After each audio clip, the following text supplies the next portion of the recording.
Welcome to Overton Windows, a podcast about the shifting range of quote-unquote respectable opinion on political and ethical issues. I am Tamler Sommers. I'm a philosopher at the University of Houston, and I'm here with the great author and journalist, Robert Wright. Bob, great to be back for another episode.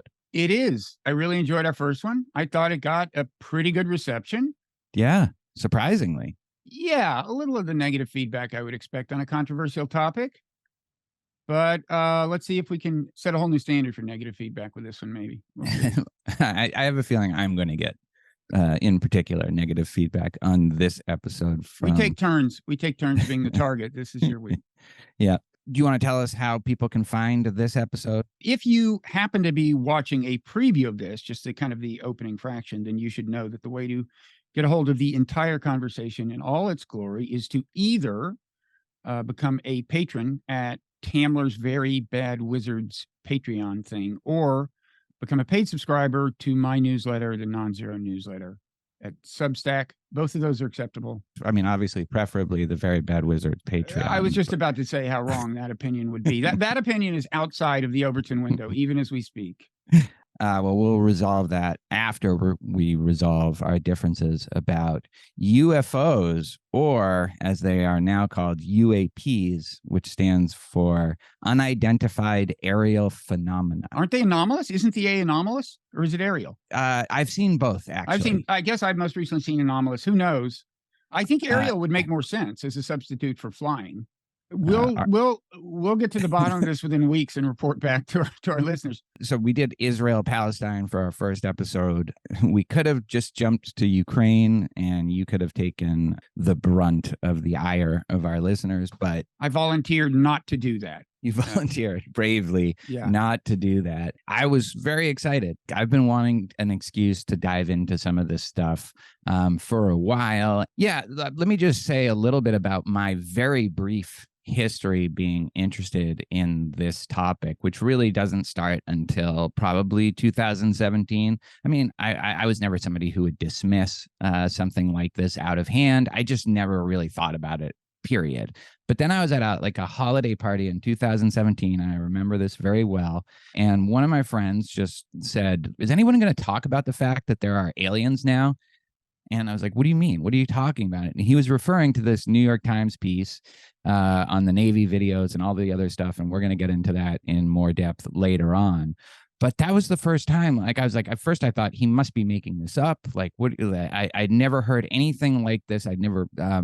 And so that led me down a bit of a rabbit hole in terms of just trying to figure out what's going on. And, the videos, we'll talk about later how that was resolved or unresolved. At the time, it just seemed like, holy shit, like these videos are out there. They seem to be legitimate and people can't understand this. And so that made me just go down a bit of a rabbit hole. Probably I spent a day or two. But you know what happens? Like if you do that, you find a lot of crazy bullshit, some deeply unhappy people. But you also find a bunch of stuff even before 2017 that seems like, if not compelling, then at the very least worth looking into more.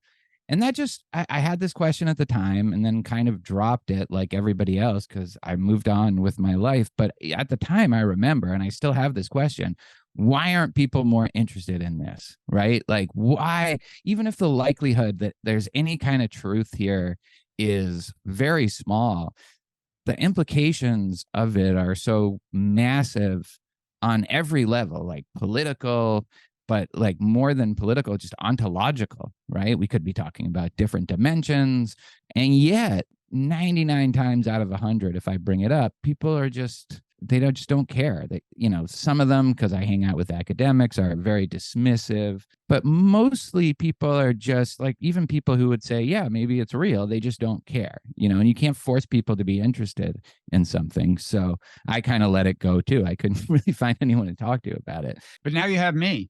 Now I have you, finally. And last thing I'll say, listeners of Very Bad Wizards will know this. I have a personal distaste for the smug, instinctive skeptic who just casually dismisses anything like this before delving into the details. They just spout things about Occam's razor without even having like an alternate explanation for the phenomena that we're talking about, or even knowing about the phenomena that we're talking about. So just that distaste, that animus towards that type of person is probably making me a little more open-minded on this. That said, I do think a kind of informed skepticism is warranted, actually, in this case. And I guess just as a philosopher, I'm interested almost as much as the question of whether there are aliens and they visited us. Are these meta questions, these like epistemological questions about what counts as evidence and how people can process all of the evidence, evaluate the evidence, and just how to wrap our heads around the question of what to believe here. So that's my pretty strong interest in this subject. Yeah, I guess mine is kind of like yours. I was never a UFO guy. I never watched the X-Files. I noticed that when anybody mentioned Roswell, other people rolled their eyes. And I think that's one sign of how the Overton window has changed. There was a time when just mentioning Roswell was to kind of stigmatize yourself. Like you, I focused a lot more in 2017 after the New York Times piece and video that we'll talk about came out. I also went down like a very brief rabbit hole that I find interesting because of what it says about kind of human credence, how we decide what is credible. And it was, I'll talk in a second about David Fravor, one of these fighter pilots who has given what I think in a ways the most credible eyewitness testimony to emerged in this whole new round of publicity that began with 2017, although his account comes from 2004. And one thing that happened after this New York Times piece was it kind of began a slow cascade of stuff. Some of it was just people mentioned by the New York Times at that point, finally being interviewed years later. Some of it was the government releasing officially things the New York Times had gotten a hold of and so on. But it kind of kept rolling on. And honestly, in 2017, I didn't pay that much attention. But in 2020, I guess that was when I actually went down the rabbit hole.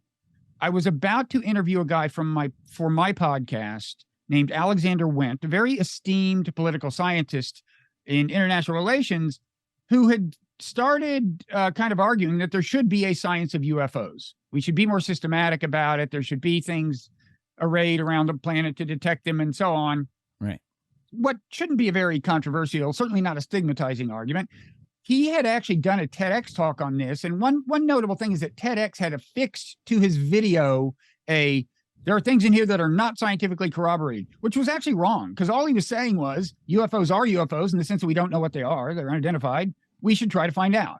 But still, there was that degree of sensitivity even in 2020. So anyway, to prepare for that podcast, I listened to the Rogan interview of David Fravor, and he seemed credible. I still think he is credible. He certainly believes he saw what he saw, and there are some actual kind of corroborating witnesses, as we'll see.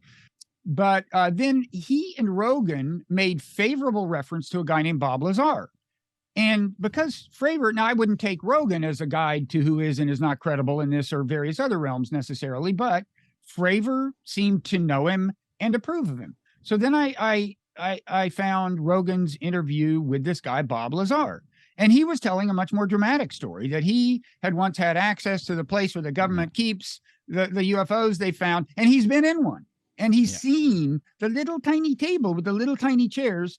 See, I'm already sinking into the way of talking about this that was so common 20 or 30 years ago, where you kind of instinctively ridicule the idea. But the reason I do it is because, first of all, I mean, I was like going, oh my God, because I was just taking him to be credible. And I was like, oh my God, there's this whole world of evidence that I haven't been privy to just because I accepted the conventional wisdom. And then I Google this guy Lazar and look at his Wikipedia entry, and it turns out there are all kinds of reasons to doubt his story, none of which Joe Rogan mentioned, and including that he seems to have misrepresented his academic credentials. There's all kinds of reasons to doubt the guy. What was fascinating to me was how down the rabbit hole I was for a second. And I think, this is the way things work. It's like, I trust that person trusts this person. I think that's a more rational response than what most people were doing post 2017.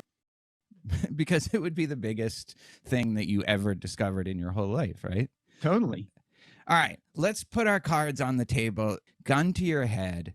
Do you believe that some sort of extraterrestrial form of intelligence has visited Earth in the last 100 years? Yes or no? Well, I'll take do you believe to mean do you think there's a greater than 50% chance? Yes. And the answer is no. I wouldn't bet even money. There are some odds I would probably take, but they're not that close to 50%. I guess that's all I'll say for now. Maybe we can elaborate later. Well, okay, so the gun's to your head. Gun to my head. Also, probably no. How about 2-1? 2-1 odds. 33% chance? I might go yes. Like, so the way I was imagining it is based on whether you say yes or no, like that will determine whether you live or die. Yeah. But then the second question is, how nervous are you when the trigger gets pulled? And I would be very, very nervous. And if you told me it was a 2-1. Well, if we're talking a real bullet, I'd be nervous if the chances are 1 in 100. So I'd be nervous because I think the chances are that high. I don't know how much higher than that I'd go. I'd be nervous. Well, we'll table this question then. Or would you be? You would be very nervous, of course, if you think I'd be shitting my pants if you take a 2-1 bet. And I'd be like, should I have said yes? I would be second guessing myself while they're loading it. I want to give just the briefest history. I'm not a ufologist. I am still the ultimate dilettante when it comes to this stuff. But I did do a little prep just to kind of get us up to 2017 about especially America and our fascination with UFOs, which really starts with Roswell. In July 1947, there are reports of someone seeing a flying disc, and there's recovery of metallic and rubber debris in Roswell, New Mexico. At first, the Army says it was some kind of flying disc, but everyone loses their mind at that point. So then they release a report, later proved to be a lie, that it was just a weather balloon. So a couple of things happen. First of all, just the whole incident sets off just a wave of people seeing flying discs in the sky of all kinds. And this is, you see this in all the flying saucer movies and like TV in the 50s and 60s, some of the cheesy stuff, like the Ed Wood stuff. Between 1947, Roswell, and 1969, there were more than 12,000 UFO sightings reported to this Air Force thing, Project Blue Book. And I think everybody, no matter what side of this controversy you're on, everyone believes that at least like 95% of them just have normal explanations, whether that is just some other kind of thing in the sky that we understand and that is terrestrial, or some kind of hallucination on the part of the reporter. So even the true believers will accept that. At least 95% of these points have natural terrestrial explanations. But, the Americans maintained a fascination with this issue, although from what I understand, the interest in Roswell specifically kind of goes underground in the 50s and 60s, and it's only revived in 1978 when there is this bombshell report that the Army's statement that it was just a weather balloon was false. It was a lie. A retired lieutenant colonel named Jesse Martell is interviewed by Stanton Friedman, who seems like the most prominent and actually kind of respectable UFO researcher in the last century. And a lot of people are very sad that he died before he could witness the congressional hearings from a couple of weeks ago.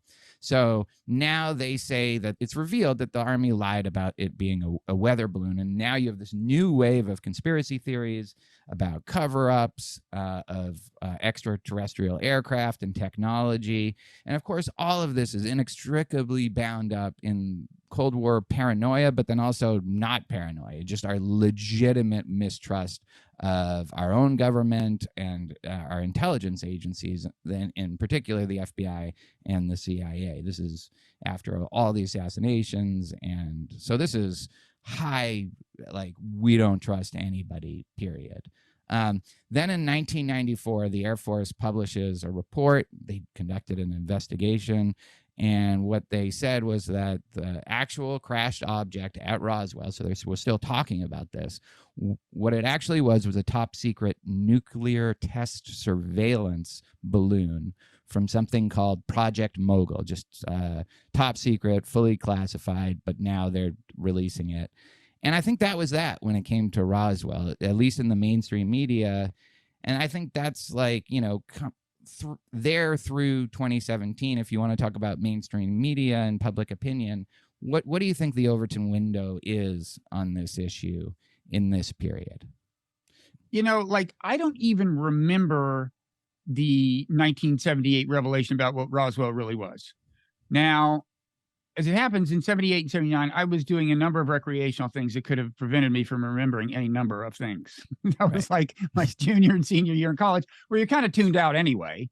But you might have been doing some things that would make you very interested in UFOs. I guess I was doing the wrong recreational things because I wasn't. But I was going to say, I don't remember really much changing Roswell-wise until 2017. In other words, I would have still in 2000, 2005 taken Roswell to be reason to roll your eyes if you're like a respectable person.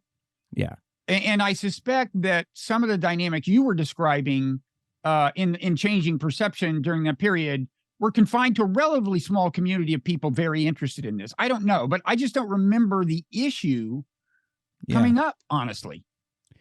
Yeah, I mean, it was enough of an issue for the Air Force to even conduct a report. But you're right. I think the UFO community has always been relatively small and beleaguered, but persistent enough to get the government to respond to things. Maybe it was an interest group of some energy. Yeah. During this time, you have Carl Sagan, in the 80s and 90s, and you have this, let's celebrate science, but also be skeptical. He was probably the best version of that position. And the search SETI, the search for extraterrestrial, that was considered totally respectable. And I think tons of people would say, sure, probably somewhere out there, sure, there's life. The odds of life would, under some assumptions, being out there somewhere so high, and the chances of at least some of the resulting civilizations, again, making certain assumptions, being so technologically advanced that we should have heard from some of them by now. That's the so-called Fermi paradox. Yeah. Even if you ask Michael Shermer, Mr. Skeptic, is there intelligent life somewhere in the universe? He'll say yes, probably. None of that means that they came to Earth, that they can travel to Earth, crash one of their big circular discs into Roswell, New Mexico. None of that is related to that question. So I guess, that when we talk about the Overton window, we're not talking about, is there life somewhere else in the universe? Because there it's very wide. We're talking about, like, has somebody visited Earth in the last century? Right. Do you know a lot of people who just say that they have seen a UFO?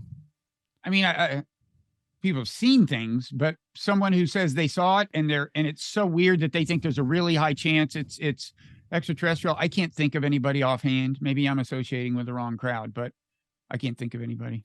Like, I certainly haven't. I didn't know. I know there's these podcasters that I really like called Weird Studies, and one of them had this incredible experience when he was 8 years old, J.F. Martell.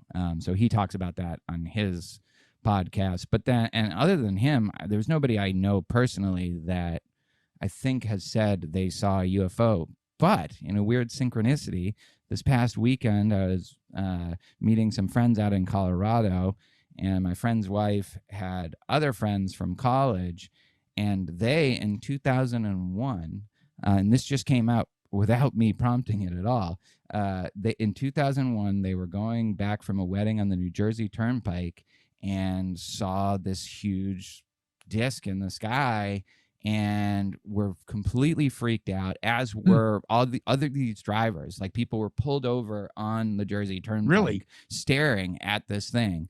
And you can find it. You can't find very much about it, but you can find it. If you do 2001 New Jersey Turnpike UFO sighting.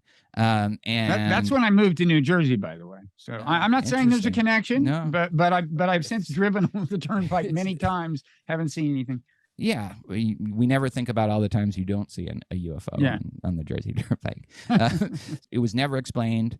Like, it was reported at the time. It was never explained. So anyway, I posed that same gun to your head question. Do you think that was from like our planet or from somewhere else? And they said, I guess Occam's razor. Maybe this is there's got to be something. It's probably not that this was an alien visitation. But I do think, I have listened to a bunch of these UFO podcasts where you have believers, and a lot of the people have had personal experiences with this. And I guess your epistemological position at that point should be very different than yours and mine, I would think, depending on the nature of the phenomena that you're witnessing. Do you agree with that?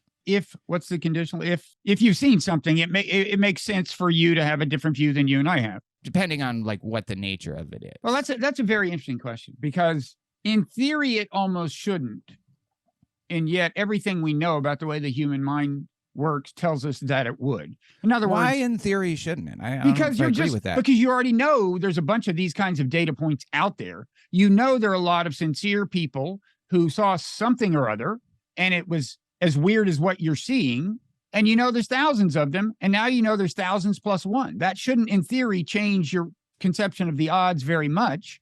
In fact, there's way more than thousands.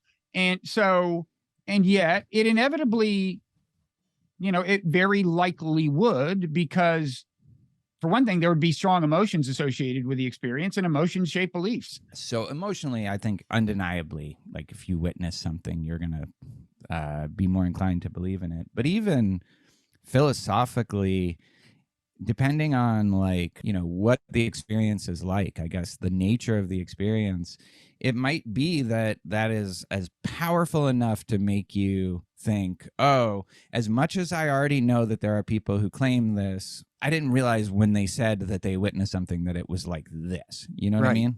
In other words, you kind of implicitly thought that if you had been there, you would have been able to tell that this was not a trustworthy perception. Or it might have looked like a trustworthy perception, but it wouldn't have felt like what you're feeling. Well, that's what I mean about emotions shaping belief. Sure, right. But I'm saying even like legitimately. I think people weren't asking these questions, at least, and people weren't covering this topic before 2017 virtually at all. Like you might find some pieces pop up here or there, but in either more peripheral, outlier venues, or as more of just here's a human interest story or something like that, not something that could shake the foundations of everything we believe.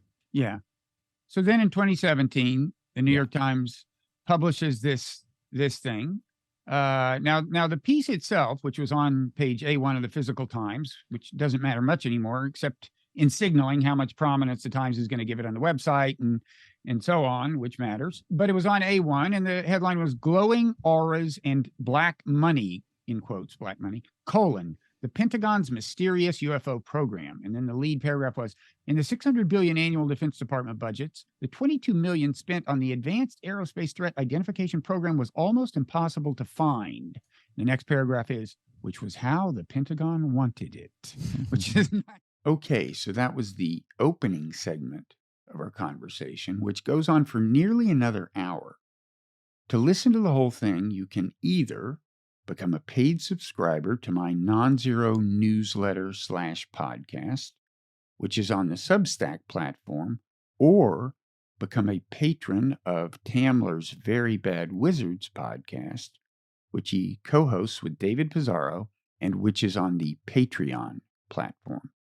Either way, you'll get lots of other bonus content, and either way, you'll be supporting an endeavor that Tamler and I agree is worth supporting. But whether or not you take that plunge, we thank you for listening this far, and we encourage you to stay alert for the next episode of Overton Windows.